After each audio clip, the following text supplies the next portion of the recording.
আমি তো তোমাকে লিখতে বলেছিলাম লা ইলাহা ইল্লাল্লাহ, আমার নাম কেন কেন লিখেছো? হযরত আবু বকর সিদ্দিককে ডেকে বলছেন, নবী গো, ও দয়াল নবীজি, জান্নাতের গেটে দেখেছি যেখানে লা ইলাহা ইল্লাল্লাহ বাম দিকে লেখা আছে নবী গো মুহাম্মদুর রাসূলুল্লাহ।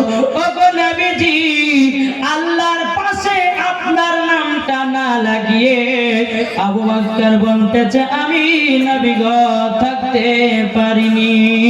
ও গো নবী, নামটা না লিখে দিয়েছে। আমার নবী বলতেছে, বলো গো আবু বকর, আল্লাহর পাশে আমার নামটা লেখেছো ঠিক আছে, কিন্তু আবু বকর আমার পাশে তোমার নাম লেখা কেন? কি গো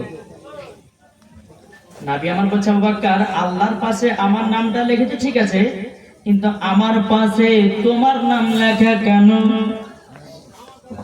আবু বকর সিদ্দিক রাদিয়াল্লাহু তাআলা তিনি বলতেছে, বলো গো নবীজি, আপনার পাশে তো আমি নাম কেলা লেখি নাই। বাবা দিয়ে আল্লাহর গায়বী আওয়াজ আসলো, বলো গো দয়াল নবীজি, যেই আবু বকর আমার পাশে নবীজির নাম কানা লাগাতে ভুলে নাই, আল্লাহ বলতেছে, ও গো নবীজি, আমি আল্লাহ আপনার পাশে আবু বকরের নামটা না লাগিয়ে আল্লাহ বলতেছে আমিও থাকতে পারিনি। জোরে বলুন না সুবহানাল্লাহ। যারা বলে নবীজি পড়াশোনা জানে না, বলে কি বলে না ভাই? কে বলছে নবী মূর্খ? কে বলছে নবী পড়তে জানে না?